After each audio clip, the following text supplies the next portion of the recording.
Hello, folks. I'm Nick Bernardo, your host of MyGovWatch Live, the B2G Roundtable. If you're east of the Rocky Mountains here in the U.S., good afternoon. Good morning to those out west, and hello to anyone joining us from the far corners of the earth or watching online in the future. Today's Wednesday, July 17th, 2024. This series is brought to you by MyGovWatch. With a curated white glove approach, MyGovWatch delivers leads in more than 200 industries at double the rate of free government tools and at a fraction of the cost of legacy websites. Big government contracts do not start with a solicitation, but all roads lead to one, and your budget for hearing about bids and RFPs does not have to be thousands of dollars per year. Start your 14-day free trial today.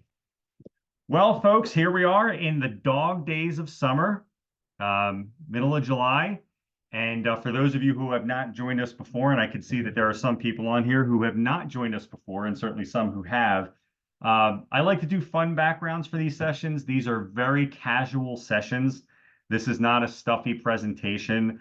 I'm not presenting content, right? This is a conversation. People are going to raise their hand. People are going to ask questions. And that's exactly what we're looking for when we refer to this as a roundtable. Think of it just like a physical event that you might go to or may have gone to back in the day when there were a lot more physical events, where you might sit around with a bunch of people and find out somebody knows a lot about government contracts, and you might pepper them with questions at that point. That's exactly the format we have today. So my background today is the beach in Stone Harbor, New Jersey, which is the place where my family likes to go when we go down the shore in Philly or South Jersey speak. And it's a town about 3 towns up from Cape May, which is the peninsula, the southern tip of New Jersey. So if you participate with us on this session, I will be asking you, do you love the beach or do you hate the beach? If you love the beach, I'd like to hear either an anecdote or a reason why you love the beach. And if you hate the beach, just say so and tell us about something you do love as it relates to summer vacations. So I don't have a specific agenda today. Typically, we have a co-host, and sometimes even 2 on these sessions, but we're just going to sort of fly by the seat of our pants. I'm not interviewing a co-host today. So I'm going to jump right in, and there's someone on the line with us, Rochelle. And before I bring Rochelle on, if you have a question, typically we have 20 or 30 people on with us on these sessions. Today, it's a little bit light. So if you raise your hand and keep it raised, we will bring you on. You can ask a question and we'll talk about it. We've had people, when they introduce their business on these sessions, end up doing business with other participants in the session. So I encourage you to use this as a networking opportunity. If I bring you on, I'll ask you a little bit about your business. And someone in the audience may want to do business with you, and that has happened from these sessions. So without further ado, I'm going to ask Rochelle to join us as a panelist.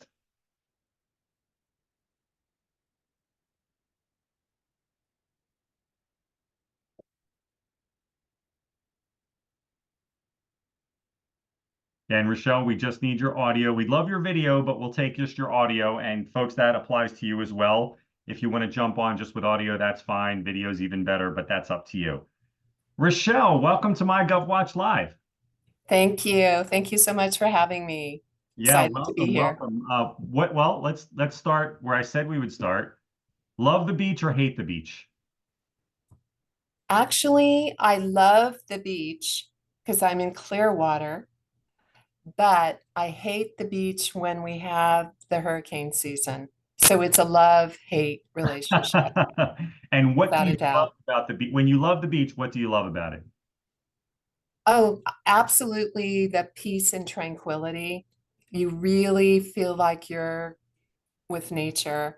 And you can watch, as you can see from your picture, looks like you either have a sunset, you either have sunrise, sunset, and then you can just see the awe and the wonder of the world and God's presence. It's Without a amazing. doubt. It's amazing. And I chose this picture because my favorite time at the beach is after the lifeguards go home from, let's say, 5 p.m. until sunset. I just feel like it's just a little bit cooler, so it doesn't have that, just intense sunshine. And you can relax, you can still swim. It just feels like it's a little bit less intense. So that's what I love about it. But Rochelle, I know we've talked a little bit in the past. I know there were a bunch of things that you wanted to ask about. before I ask you to start with a question, why don't you tell us a little bit about like where are you joining us from and what does your company do? Sure. Thank you, Nick, and everyone. I am in Tampa, Florida. This is where Warden Protection Services is headquartered. And we are a full service private security company. And we are only at this point licensed in Florida. Okay. And we are owned by two disabled veterans and also former, obviously, military and law enforcement. And their last name is Warrior. So That's you can't get fantastic. anything better than that. And That's we fantastic. are and we are brand new in the last 2 to 3 months to the government and SLED learning curve environment. We Okay. are in the process right now. We have several SLED RFPs and looking at the government, and then of course the big cheese is we want to do the GSA schedule when we get to that point. So we have a lot of questions about the process. Okay, well, why don't you just pick one of them and let's jump right into it. I think Nick too, and just a little bit on my background. I have a dual master's in HR and management, and then I Okay. have a master's in holistic nutrition, which is kind of an interesting mix. But my background in security, when I worked for Standard & Poor's in Denver before I moved to Florida, was as a buyer, okay? And I would sit with the committees and we would look at, okay, this and this is going to go up for bid. We'd go through that process. So I had never really been on the other side of the table per se. So now it's like there's so many different questions that you have. Number one question for me and for a lot of people, I think, is confidentiality. Okay, I have seen multiple RFPs and RFIs come across, but yet I have not seen the word confidential.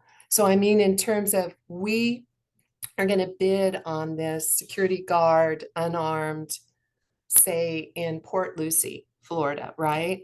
We get a 200-page bid document from that city. Yet we're going to give up all our information, which is they want, as you know, they want your licensing, they want your banking information, X, Y, Z. And yet I still have not seen any, anything about confidentiality. So that's a big concern for me. Yeah, And go I'm ahead. sorry, we also have hired a bid writer and she's fantastic. And yet I didn't see anything on the bid that we completed and sent to a county in Florida on confidentiality. Okay, well, I have good news for you and bad news for you. The good news is every state has a FOIA or open records law. And each of those laws has carve-outs for exceptions to what may be made available to the public and what can be left out of the public domain. The bad news is you are in the Sunshine State. Oh. And the Sunshine State is very favorable towards the requester. Okay. Mm. And I'm going to throw you a little bit of a curveball here. We have someone who's joined us who I got to know a little bit recently, an attorney by the name of TR Chandler. So TR, if you're listening, raise your hand and I will take that as a cue to bring you on. And we'll just sort of talk about all this stuff with Rochelle. And so while we're talking about this, Rochelle, I guess what I would say to you is over the last 15 years at MyGovWatch, we've probably done 10,000 FOIA requests. In certain industries, and when clients ask us, we will get copies of the contract signed with the government agency, evaluation sheets that explain why they picked who they picked and why they didn't pick others, pricing by vendor, even a copy of the winning proposal. And that goes to what you were just saying about confidentiality and sensitive materials. I have even sued the federal government, not once, but twice over FOIA issues and access to information. So that said, we know an awful lot about FOIA and what is protectable and what is not protectable. So here's just a few general things I would recommend. It's fundamentally time consuming to have your bid writer create a proposal. Even if the RFP doesn't mention this, you can educate yourself on what the carve-outs and the exceptions for confidentiality would be exempt from FOIA just by having an attorney or even yourself as a layperson look at state law on what is exempt from FOIA. So that's something you can just do yourself in the states where you're competing. What you can then do is have your bid writer create two different proposal documents, right? Version 1 is the unredacted version. Version 2 is the redacted version. And in that redacted version, you can leave things out that you believe should be exempt from FOIA, and your cover letter can mention that. You could say, this is the official copy, the unredacted copy for your review. However, included with our submission is a redacted version should any open records request come in that contemplates releasing our document. Now, that does build some time into the process and into what your bid writer is doing, but that is something you can do to protect yourself. Let me stop there and just see if you have a follow-up question. No, that's an excellent point. I guess kind of coming back, dialing this back, I'm kind of shocked that this particular bid writer, and she specializes in our industry, has been doing this for 10 to 15 years and doesn't have anything like this. Now, I emailed her just before we were ready to submit the proposal about this very topic. She never replied. And when you say she never replied, do you mean your to bid my writer? question? Yeah, to my question about shouldn't we have some piece, or did I miss it? Because we sent in the bid that we answered was about almost 100 pages in length. Okay. So I obviously didn't have time to look at everything, and it came fast before it went into the portal for the particular city. And I glanced through it, but my thought was at the very top, like you mentioned, there should have been some type of a cover letter. And I'm thinking, okay, so is this something that's just inherent with these procurement officers, whether they be SLED or federal, that everything is going to be confidential, that you don't have to put anything in writing? And then she came back and kind of blew us out of the water and said, well, I'll let you know too that some of these guys will get 200 bids on one proposal, one bid request. And a lot of them maybe already have their mind made up, who they want, who they don't want. Also, if they want to keep the current contract with the current company.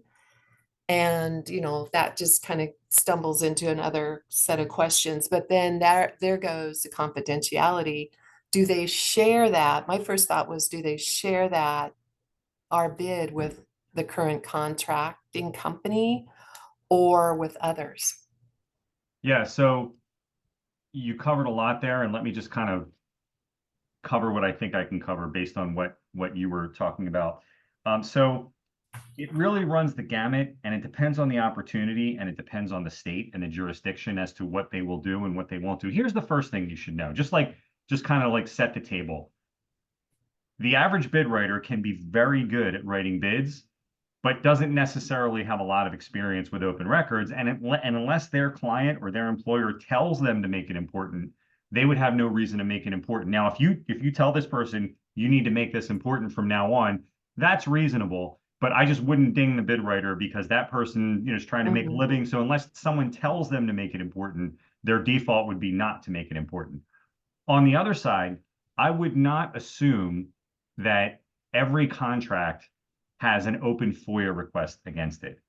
So the default is that if there are 1,000 contracts out for bid at any one time in the state of Florida, I would not be surprised if fewer than 10 are being subject to FOIA at any given time, and maybe a few more.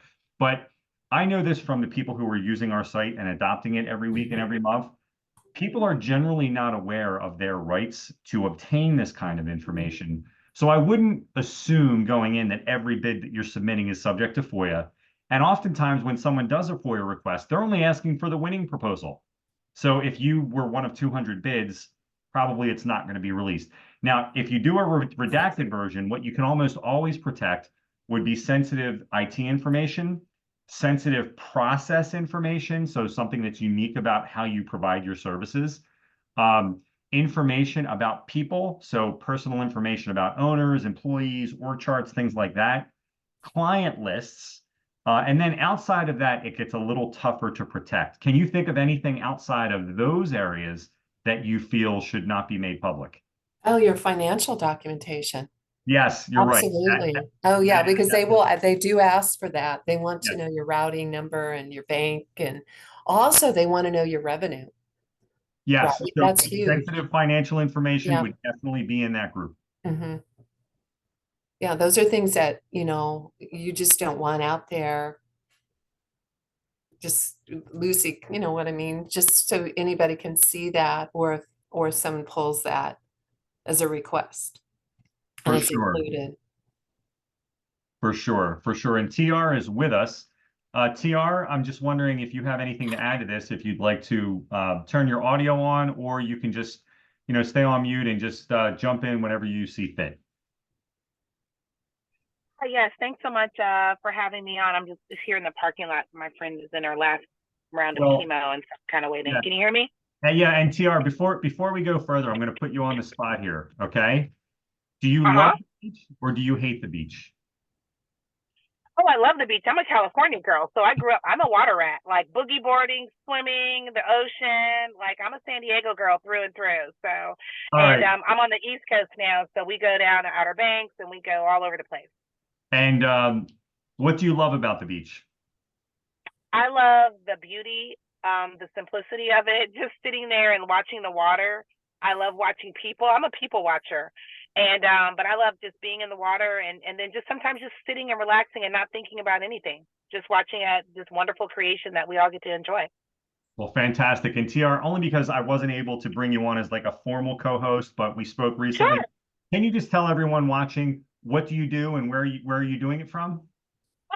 Okay, thank you. And I apologize. I'm in a parking, like I said, my friend's in her last round of chemo, so I'm just came out here to take a few minutes of this call. But yes, I am a government contracts consultant. I've been in the space for 30 years as either a consultant or someone who's worked on government contracts, as someone who's a writer or analyst or what have you. But I'm also an attorney, and I have a law practice that focuses on defense contracting in the defense, national security, aerospace, and healthcare sector. So this is the time of year. What Nick is saying is absolutely right. This is the time of all times. Well, and I'm just wondering, what experience do you have either promoting the completion or fulfillment of a FOIA request versus defending against FOIA requests? Any experience in those areas? So typically my clients are the ones who they will send in a FOIA request, right, to see what's what. The main thing you want to do is make sure that you have clearly marked on the front of your proposals, because I've also run major proposals that are in the billions of dollars, single award, winner take all each in these spaces, these mega procurements. And you just want to make sure that you have everything enclosed within as proprietary XYZ, and that if there is a request that that you send a highly redacted version for the government to use if they want to send it out. But you want to just be careful and understand that the government, if you have on the non-disclosure language at the bottom, and I know Nick, you can provide that, or and then you have a whole disclaimer at the beginning of your proposal, that actually gives you some insulation. So, but here's the deal: the government still may say this is the price that this was awarded at. They have the right to do that, right, to publish that this contract was awarded at $1 million, et cetera. But all of the other, I call it the secret sauce, you need to make sure to keep that protected. So what I would encourage people to do is to reach out to an attorney to make sure that all of your intellectual property is protected, just in general, for any time you're executing anything within your business practice. But then also in the government space, talk to an attorney and get an idea of like, what can I really carve out and what can't I? Okay. That's really helpful, TR. And I just I want to say something here, and then you could certainly jump back in again. And by the way, Christopher and Percy, we see your hands raised. We will definitely be bringing you on pretty soon. I just want to say this, and anyone can react to this, but what my experience has been with FOIA over the years is that even though someone may submit a FOIA request, it doesn't mean the person fulfilling it follows the state law. So there are cases where we will do a FOIA request and they will give us way more than they're supposed to give us, regardless of what marking someone may put on the documents. And there are also cases where they should be giving us things that they won't give us, and we have to get an attorney involved at that point, and we do that.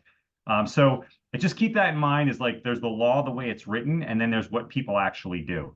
So, Tiara, I don't know if you have anything to add to that, or Rochelle. Absolutely, absolutely. And the thing that I would tell people is, and this is not for me, whatever, because I do more consulting than all the law stuff at this point, but I would tell you that if you do not have legal counsel, seek it out, start vetting people now, so that when something like this comes up, they've already run their conflicts check. They've already looked into, okay, what is the nature of the work? How can we help you? XYZ. You already know what the price structure and all that might be.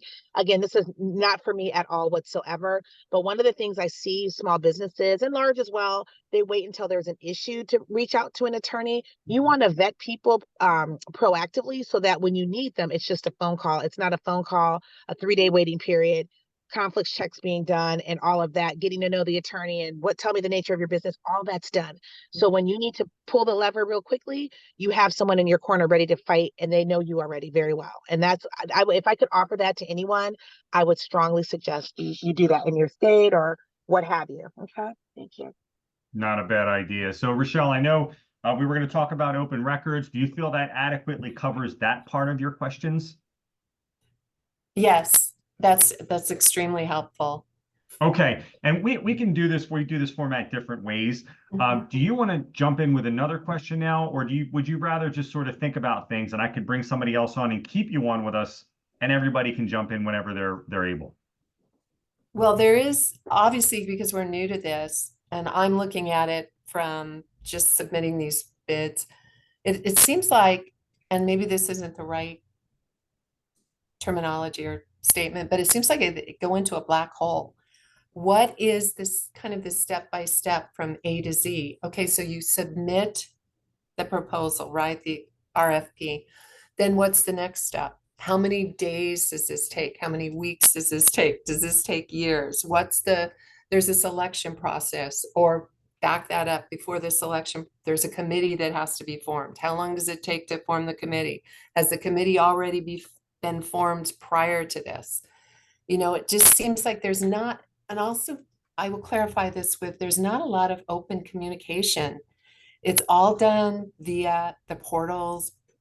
It's all done with, send us over this documentation that's massive, answer these questions, send it back. There's some maybe back and forth that we've had a little bit with these procurement officers or agents, but you're just kind of like sitting in the dark, especially when you're new. Yeah, I mean, absolutely, all correct. I guess what I would say to that is that there is no one way that different government agencies will handle the bid process. There is supposed to be one way in the federal government, depending on what type of purchase it is. There is supposed to be one way in the state of Florida at the state level. There are ways that it's supposed to be in individual counties and municipalities in Florida. But again, it goes back to the idea that just because it's supposed to be one way doesn't mean they're going to do it that way. And then it becomes a question of whether or not you're going to challenge how they're doing it legally, right? And it's sort of a delicate calculation of, well, they should be doing this, they're not doing it. Should we poke the tiger, and should we challenge that they're not following state law or their published procurement policies? And there may be cases where you decide that there's no benefit to challenging something, and there will certainly be cases where you may decide that there is benefit to challenging different things out there. So hopefully that helps. It does. I guess what I found just with a few that we're doing now is are they in sterile cockpit? You're not supposed to communicate with them? And then some of them, I've called the offices and their assistant or whoever said, well, email the question, which I get. Yeah. If they're getting 200 different bids on just that one bid or proposal, and then what's their workload, right? So you Right. know that they have a lot of other things going on. So it Yeah. appears that that seems to be, once again, not the phone necessarily, but it's more the email communication. Yeah, Rochelle, you strike me as someone who understands the value of communicating, right? The oral part of communication. That's not what the procurement officers prefer. So number one, they need documentation of everything that happens in case something goes awry. They want to be able to point to something in writing. Number two, your need as a vendor to press the flesh and build a relationship is not their need, right? So they don't have that need. They don't perceive any benefit to that. So that's why it feels a little cold and faceless. But I think what should be said too is that although procurement officers are trying to keep vendors at arm's length by not getting on the phone with them, that doesn't mean that every contract is wired for company XYZ. And so we did a survey in January of this year. We sent out tens of thousands of emails to procurement people, and we asked them different questions about their likelihood of hiring someone they never heard of before. And the answers were pretty astounding. And we found that a large percentage of government contractors could care less if they've heard of a vendor before or if they've interacted with a vendor before. And they're perfectly willing to hire companies that can deliver the goods, so to speak, products or services, provided the company can do the work.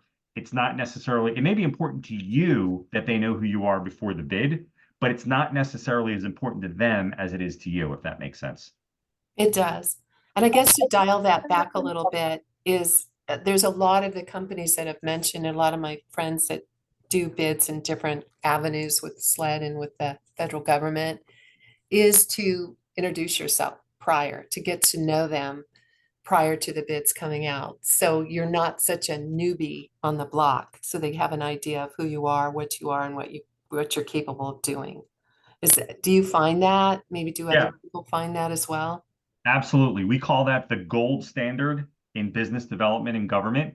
And so what we mean when we say that is that the gold standard is you should be trying to meet people, but if you are unable to because they're not receptive, or if you're unable to because you don't have the resources or the manpower to do that kind of outreach, if you have a product or service that's competitive, that doesn't mean you shouldn't bid selectively on different contracts. So it's the gold standard. Yes, you should do it.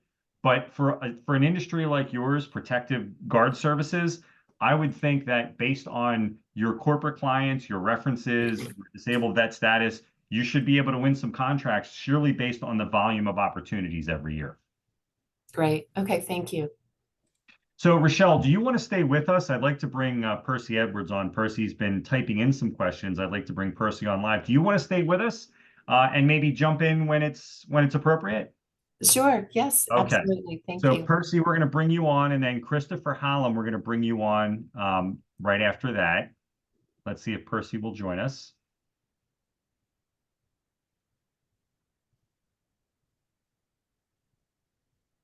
Okay, Percy's coming on. And there's Percy. Percy, we just need your audio. Here we go. Hello, hello. Hey, Percy. First question: love the beach or hate the beach? I love it. I'm in Palm Beach County, so I love the beach. I moved down here for the beach. Yeah. Fantastic. What's your favorite part of the beach, or what's your favorite activity at the beach? Going in the waters. Just getting in there. Especially when it's real cold at the beginning of the year. Just swimming. Yeah, swimming. I love to swim as a kid. That's what it is, really. I don't like to sit on sand. It gets all, yeah, absolutely. No, I love the beach, and I love swimming. Thanks for sharing. And I know in some of the commentary you were writing in the Q&A, you mentioned the cone of silence. You mentioned something about knowing who they want to select before a bid comes out. Which topic would you like to talk about today? And can you tell us a little bit about what you do? I've got a lot. I'd like to, but I don't think I'll cover it on this call. But basically, I'm a recruiter, headhunter, staffing for 10 years now. And I saw this as really an opportunity, like a huge opportunity to be involved in a lot of bids that don't necessarily have the code NAIS or whatever code for staffing. And so just for the purposes of this call, I wanted to ask, you actually brought it up, like, is it worth challenging something? Because I just put in a bid for a city in Georgia for executive search of a general counsel or whatever. And I missed one paper, and I'm doing this all on my own, which I realize I need to probably get a team. But I missed one piece of paper, which was the SAVE form you might be familiar with. And they rejected it. And basically, I was like, okay, so I have it here. I mean, I have it notarized. I just didn't put it in there. And they said, well, you have to go through this process. So I'm curious about what the process is. Is it worth it? And do you think that? Yeah, basically that's it. Yeah. Okay. So are you saying the process for protesting something? Yeah, they that particular city, they basically, I would have to go to court, is what it sounded like. Yeah. Okay. So think of it this way: if you have an inkling that the government agency did something wrong, and once you get to the point where you have nothing to lose, that's where you should consider protesting, where the government did something wrong. And Percy, I'm going to mute you or could you mute yourself? We're just getting some background noise. Okay, and then feel free to unmute whenever you want to respond. So whenever the government does something wrong and you feel like that's your final recourse and then you have nothing left to lose, that's when you consider protesting something. However, and this is the bad news, if you've done something that doesn't follow their process, once they put it in writing that it's a requirement and then you don't do it, they cannot make an exception for you, because then they're setting themselves up for a protest from someone else. So now let's say they waive that requirement for the form and they give you the contract, and then someone does a FOIA request, or they say, why did we lose? Or let me see a copy of the winning proposal. And they find out that you didn't submit the form. Now they're suing the buyer, and they'd be right, because you didn't do something you were supposed to do. So I would not say that for an executive search kind of RFP, there's going to be typically 200 bidders. There might be 5, there might be 15. And so the government people who are looking at the responses, they don't want to read 10 RFPs responses. They'd like to read 6. Maybe they'd like to read 5. So the first thing they do is look for problems to eliminate people, so they only have to read 5 documents instead of 10. Does that make sense? Yeah, that's actually makes a lot of sense, and I think that's what happened. That's and Nick, are you guys able to hear me? I'm so sorry. Yeah, I hear you. Yeah. Yes. I was going to say to totally support everything Nick just said, and also to think about, if you are going to protest, strategically how that positions you within the agency.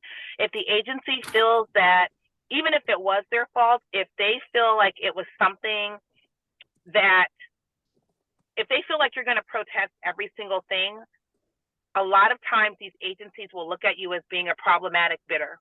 That's exactly why I didn't want to. I even called them and emailed them and said, look, I'm not trying to make any more work for you guys. I just want to know if it's worth it. I think we're a great fit for the bid. Sure. And there was only 7 other bids, maybe less, you know what I mean? So, but right. That's great. But yeah, exactly what my mindset was. I don't want to. Yeah. I want to do business with labor. Absolutely, not to discourage you from bidding, but here's the follow-up question, if I may offer. When you talk to the government and you have that moment where you point something out that cost you a bid, and they know it was their fault, right? Not your fault, like Nick was saying, right? But if it's their issue, or maybe they didn't evaluate things properly, or maybe they gave more credit to another bidder than you, et cetera, and you ended up losing. What you do is then you follow up with them and say, so let me understand.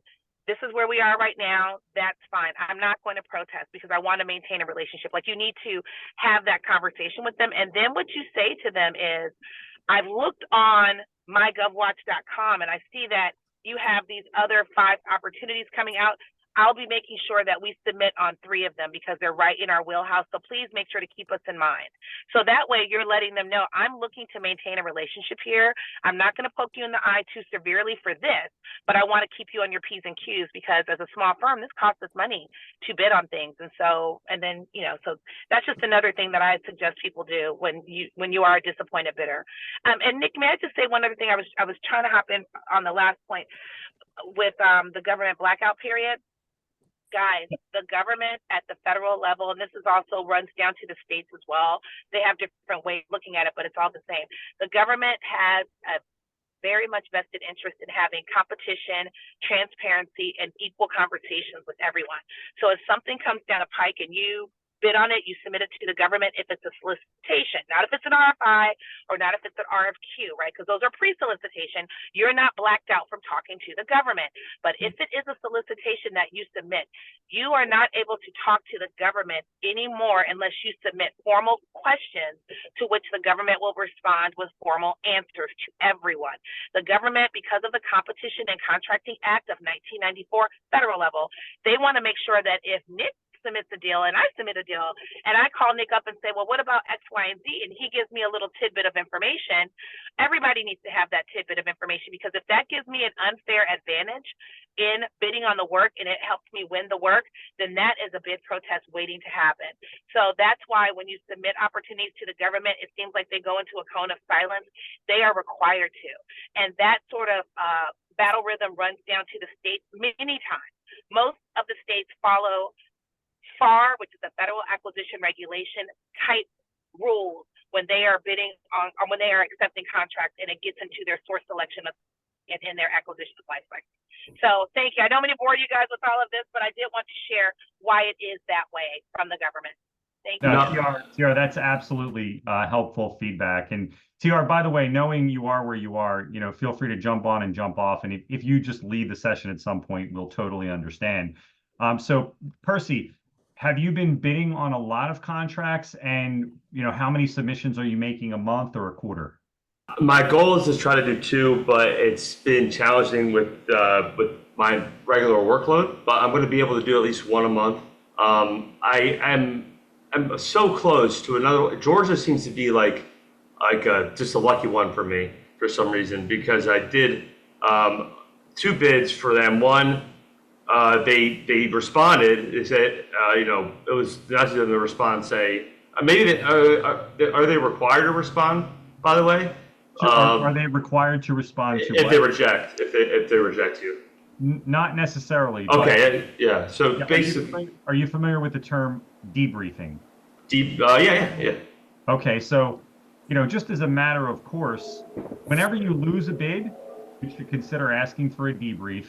And federally, that's in the regulations. They have to give you one. Okay. There may be one at the state level, depending on the state, but generally procurement people know what that is. So even if it's not in their procurement policies, in most cases, they'll give you one, even if they make you wait a month or 2 for it. And never underestimate, and this is the flip side of the FOIA coin, the power of doing a FOIA request. So on our website, when people are using the site, they can hit a button and request the FOIA on an RFP. And, you know, it's just an upcharge from the monthly subscription. And we then go get that. So guess what? It doesn't matter if they don't want to do it at that point. We're the ones requesting, not you. And you get access to the information once it's fulfilled. And there's always a tremendous amount. So even if you're not, and this goes to you, Rochelle, even if you're not specifically trying to get your competitors' information, you can learn a lot. You don't even have to ask for the winning proposal. You could just ask for the contract and the evaluation documents and the pricing by vendor, and you will often find out why they liked a certain company over yours, or any number of things about your company versus other companies. Right. And Nick, could I jump in here real quick with a question? Okay, so we're in a process with one of our bids, and we found out we didn't cut or we didn't make the list. And there were 5 companies that did make the list. So at that point, are we able to ask for a debriefing on why we didn't make the list? Because I know there's a point system. And if you and perhaps Ms. Chandler can speak to the point system that these agencies have as well, because they rank you with points. Can you tell me the buyer's name? It's a state buyer. It's a, well, it's a city. It's a city buyer, one of the cities. They vary by city and state. Some, yeah. Yeah, it's a sled buyer, Yeah, not a so federal buyer. These are sled buyers. at the city level, at the county level, even at the state level, there's a lot of flexibility in how they can create a set of criteria against which they are evaluating different bidders. So it's hard to comment on this particular item without like more information about it, but just know that they have a lot of flexibility with what they can do. The key thing is they have, they have to follow what they said they were going to do. And if you did not make the cut for phase 2, that's also something where you can ask for information. If they don't give it to you, at that point, you have a business decision. Are you going to really like poke the tiger on that? Or just say, hey, thanks, maybe we'll bid on the next one. But certainly they should give you that information after the contract's awarded. It's just a question of whether or not you want to poke the tiger before they've entered into a contract. Okay, that's good. Well, in this particular county, I know I spoke to the procurement officer, and just her verbalization to me over the phone, she said, Rochelle, in this huge sigh, we have 29 bids to look at. Okay. Right away, I thought, we're in trouble, because she already was telling me just by her voice and her big sigh was just what you said, Nick, earlier. We don't want to look at 29, 100 different page proposals, right, for those bids. And then they narrowed it down to about 5 when Well, the company, and I don't know if that was the total number, but at the time I spoke to her before the 4th of July, and that's the other thing too, is, most of us don't have the government holidays and time off. So they go on a 2-day holiday for the 4th, and then Governor DeSantis gives them an extra day. And then she goes on vacation for a week, right? After you submit your bid. And no one else in that department will talk to you about that bid because she's assigned to that bid. She's the procurement officer or overseer of that bid. Doesn't surprise me at all. Doesn't surprise me at all. A lot of times I'm amazed at buyers because they have the ability to do things to limit the number of bids. So in other words, even if they don't have a particular bidder in mind, they could start from the premise of saying, well, we don't want to get 29 bids. We want to get 10 bids. So what they could do is make the requirements a little bit more strict and say, well, let's only take bids from companies that have been doing this for 10 plus years and that have been in business for 10 years. So that might take it from 29 to 19, right? And then they might say, let's only look at companies that have a certain certification, or, so there's ways that they can limit it without favoring one particular company. And if they get 29 bids, if I got 29 bids for something and I was a buyer, shame on me that I didn't find a way to make the requirements a little bit more narrow so that you get 6 or 7 bids, because that is what I would be doing if I were a procurement officer, because you'd probably still get 6 or 7 good bids, right? So we have another question that's come in anonymously, and then Christopher Holland, after I answer this question, I'm going to bring you on as well. Everyone who wants to stay on the panel can stay on the panel, but I'm going to take this anonymous question from someone in the audience. Then I'm going to bring Christopher on, and then we'll all be communicating about anything we'd like. So the question is, for a small business, how might we deal with RFPs that require detailed financial documents? For example, we have not done audits as a privately owned company, prefer not to disclose bank amounts. I have gotten letters from my financial institution stating our length of doing business with them and that we are in good standing. Is that sufficient? So unfortunately, that is not sufficient. And there's a couple of different issues here. One is the government agency's legitimate right to ask a question. That's one issue here. The other issue is your legitimate right to make sure that information is consumed by the fewest number of people as possible, right? So I think it's perfectly within any buyer's purview to say, we want a copy of your financial statements. Now, if they ask for audited financial statements, here's what you should know about that. A lot of people who are asking for audited financial statements don't realize what they're asking for. They may simply mean financial statements. They may simply mean a profit and loss statement from last year or the last 2 or 3 years, and they just refer to audited financial statements without really caring whether they're audited by a third party or not. So anytime you see something for audited financial statements, you should send a question in that says, will you accept reviewed statements, meaning your accountant looked at them, right? And that's something that every small business has. I have a P&L, I have, an accountant for our business. And so that is something that you can often get changed in the Q&A process where they will answer the question and say, yeah, we'll just take whatever financial statements you give us. And guess what? At that point, you didn't need to hire a third-party CPA for a formal auditing process. The other part of that is whether or not they will award you if you're not giving them any information. My experience is no, they will not award you the contract if you simply send them a letter that says, a letter from our bank, it says we're in good financial standing. They're not going to do it for the same reason we talked about earlier, where if they ask for something and you don't give it to them, now you're non-responsive. And that is a term of art in the bid process where if you don't give them something they're asking for, it's non-responsive. Use the Q&A process to try to get them to winnow the requirement down so that what they're asking for is not as substantial as what they asked for originally. So you can do that. And then finally, as it relates to keeping your information secret after submission, if you decide to submit something, you could do something as simple as this. You could submit your financial statements as a separate PDF if it's an electronic copy and put a password on it. And then in your cover letter, say, please call us for the password. And then only give that password out to one person and say, hey, we'd appreciate it if you don't give this pass. So then at that point, it's going to be on their system for years.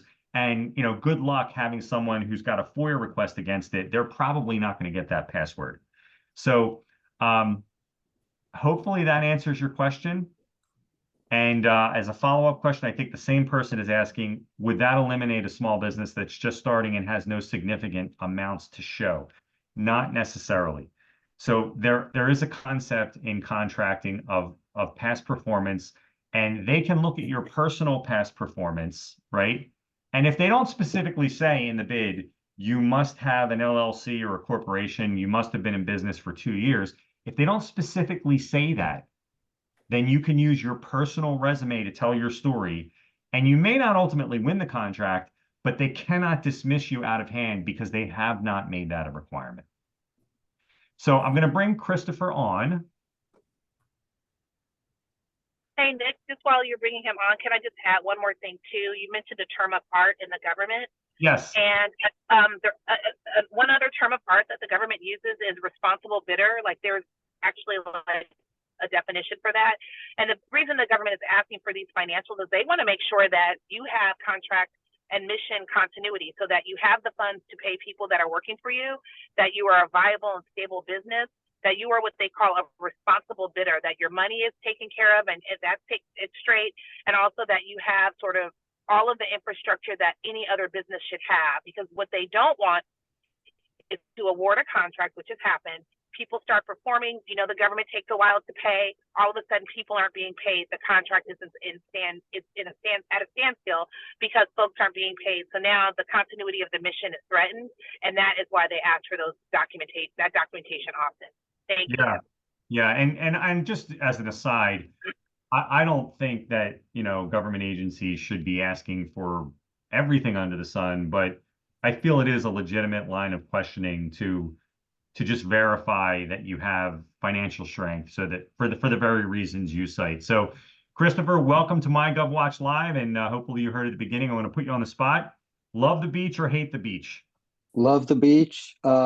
Wife and I are lifelong residents of Ohio, and we are trying as patiently as we can to wait for the kids to wrap up high school and be off into their own things so that we can relocate to North Carolina. Well, that's fantastic. And I know they have great beaches in North Carolina. And what do you do and where are you joining us from? So I'm in Ohio. I'm about an hour south of Cleveland.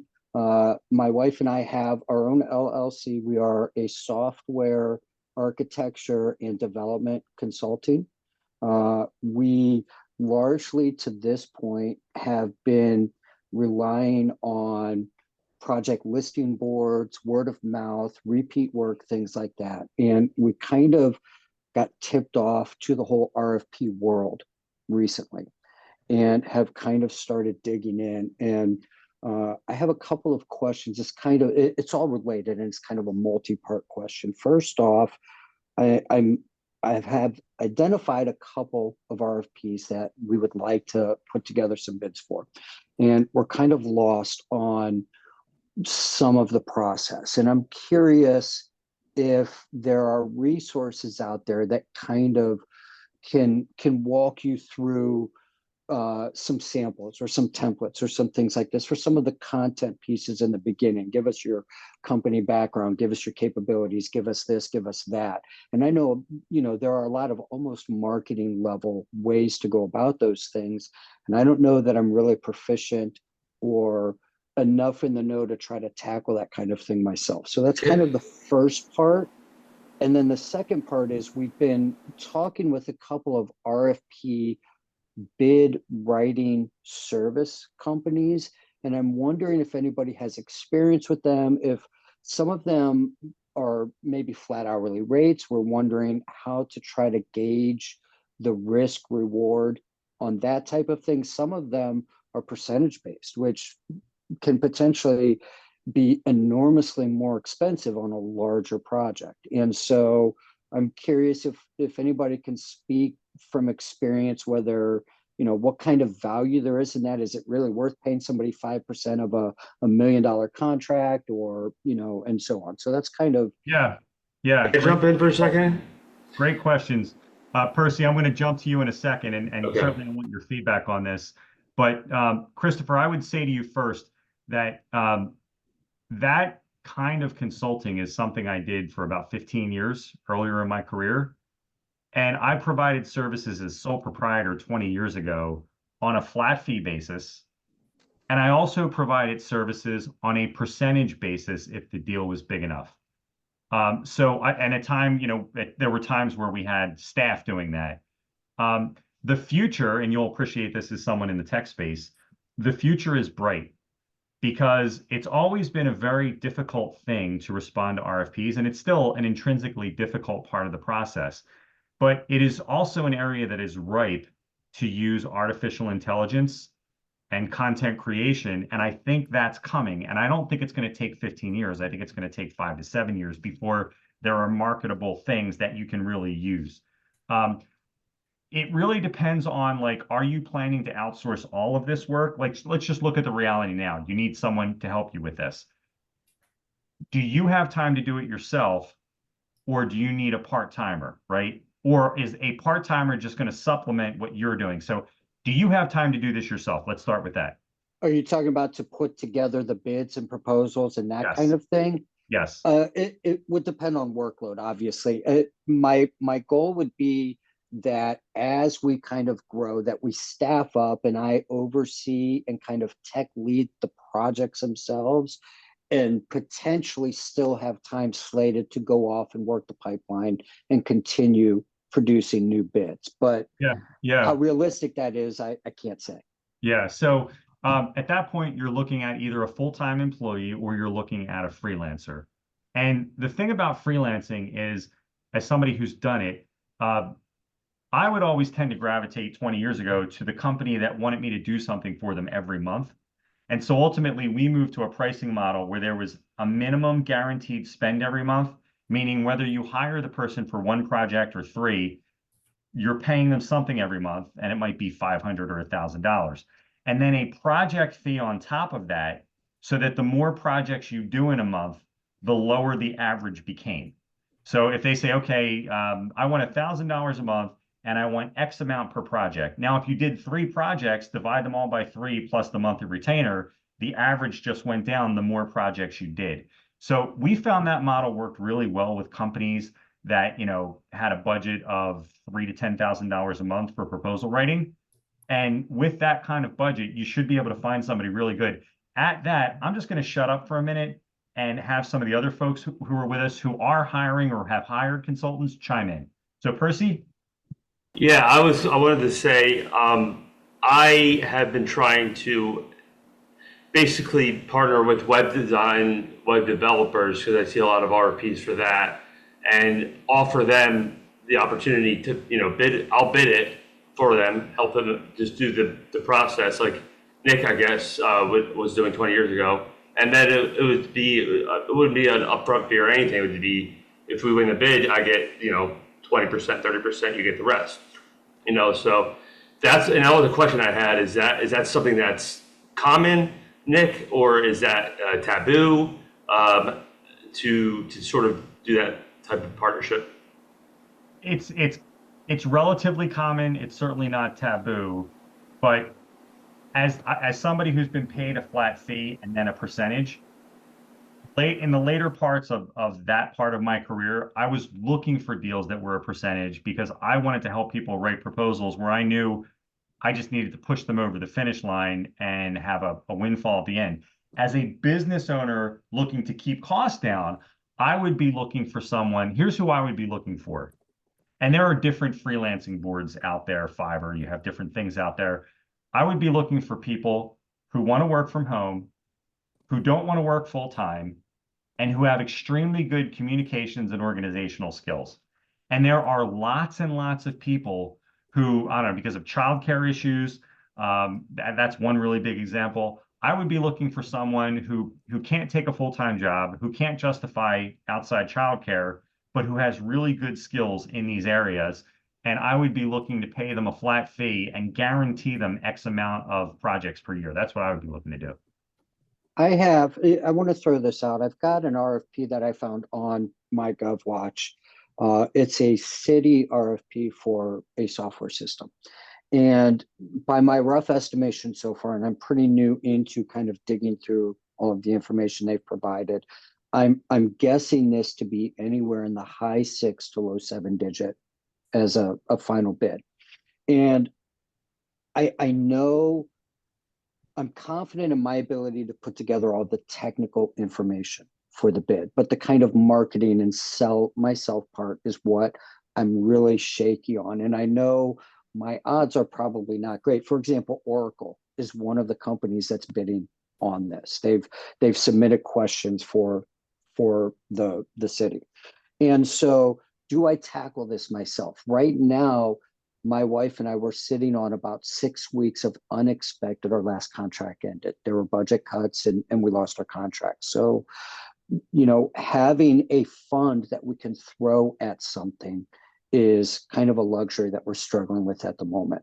I've got one service that says, well, we'd be happy to put something together for you.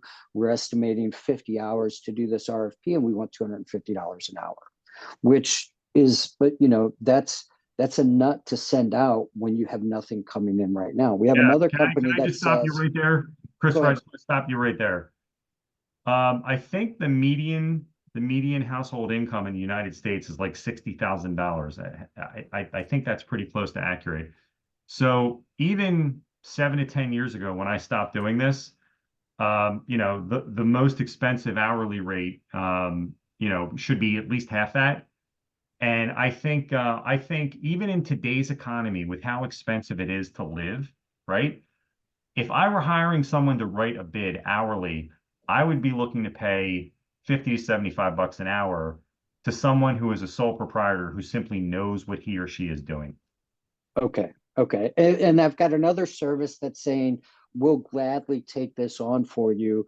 We won't even, charge you any kind of upfront or hourly rate, but we're going to take 5% of whatever the revenue is.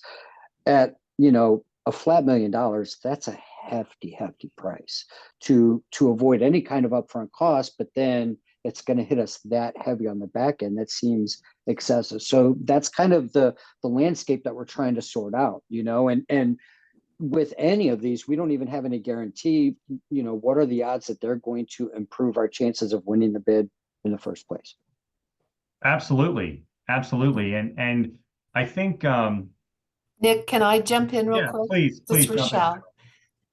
What we did with Warden was we vetted people. So, number one is you want them to have experience in your industry. They speak the language and they've worked with those buyers, you know, the procurement officers or the agents. And that's why we went with this one particular gal, because she specializes in private security. Okay. The other thing too is, you know, she brought, when you said the marketing piece, capability statement, cover letter, org chart, you know, from A to Z. I mean, you can go to the library, you can Google, you can see, you know, there are templates out there, and she's charging us a flat rate. We had some of those documents already, so she brought her rate down for us because we already had some of those documents. So that would be my, you know, advice to you guys. Percentage wise, the ones that we vetted didn't ask for a percent. Where we see them asking for a percent is when you go into GSA schedules. That's the big guys. That's enormous when you get on GSA scheduling. But I would, you know, again, go back to make sure, and you get references and what their win rate is. How many bids do they write a month? How many bids do they write every 6 months? How long have they been doing it? What's their background? Let me see some samples of your work in my industry or something similar to it. That's what I would do. And that's Yeah, what we Rochelle, did. I just want to jump in on that because you made me think of something, and I'm just like thinking back like 15 to 18 years ago. People would ask me, and I don't mean to sound this way, but as someone who is paid to write bids, people would say to me, "What's your win rate?" And my answer was always the same thing.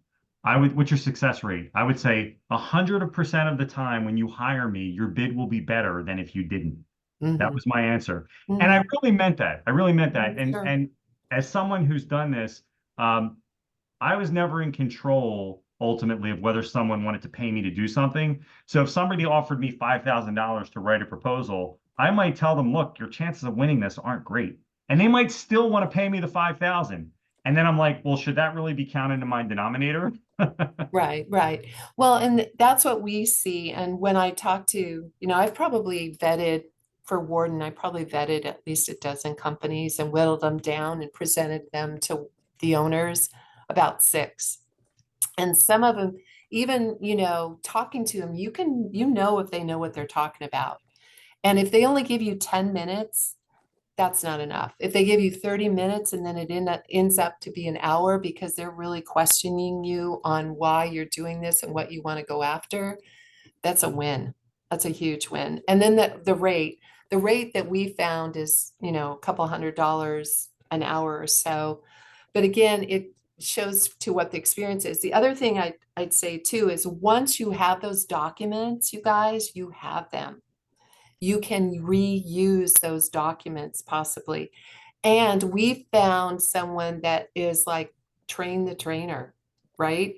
So now we know, okay, we've got the org chart. We know we can tweak it. We have the cover letter. We know we can tweak it. We have, you know, the document pages, and ours are very similar in standard with what they're asking for, a price sheet, right? You're going to get similar documents, so you can tweak them. Then if you need to reach out to the bid writer, let's say you get a $10 million contract and say, okay, this is worth it. Then, you know, they can say, you guys are going to win this or not possibly win this. And we can help, you know, add to this, add more sugar and spice to push it over the top, if that's helpful. Yes, thank you. I think that's very helpful. Yes. Can I just add one point? My name is Steven. I'm actually the owner of Ward Protective Services. Just an idea for anyone getting new. If you have someone offering, yeah, it's a big percent, 5%, you have to put nothing down. That might be an awesome solution in the very beginning because you're not going to lose any money. You will still make money, and even making a little money is better than no money. And then the next year round, when you have more capital, then just go into a pay-by-pay basis.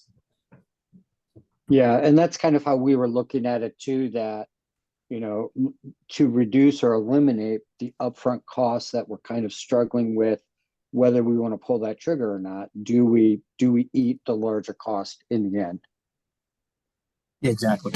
I do have one side question too, because right now we are registered as a small business, and small business persons per the definition of what I've seen is about 5 million or less. So let's say we do win 2 or 3 contracts for $3 million a piece, but now aggregately we're doing $9 million a year. Are we now bumped out of the small business category going forward? Or is that like a certificate, no matter how much money we're kind of making over the next 2 years, we still get to claim that title?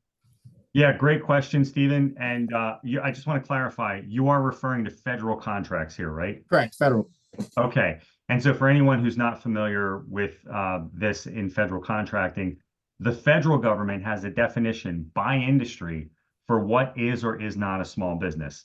So Okay. Stephen, I just want to clarify what you said about the 5 million. Are you saying Yes. 5 million is the standard for your business? Well, you know what? That's a good point. I think that's the state of Florida. What is the federal standard then? Yeah, okay. So let me answer it this way. Federally, each NAICS code has its own standard. Some of them are receipt standards based on your revenue over 3 or 5 years, and some of them based on the industry could be the number of employees. That's federally. A state or local government may have their own definition.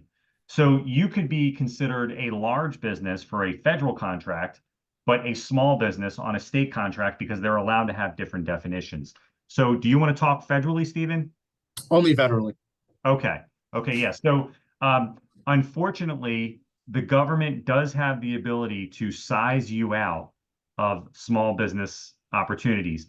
And especially because you are a disabled veteran-owned business, that's something you really want to manage closely, because at some point you could win something and then you pretty much know when you will be sized out of the small business category. And at that point, you can no longer be a disabled veteran-owned business, because in order to be a disabled vet business, you must first be a small business. So unfortunately, the answer is, once your revenue averaged over the given time period is over the threshold for your NAICS code, the next bid that you submit, you cannot say that you're a small business.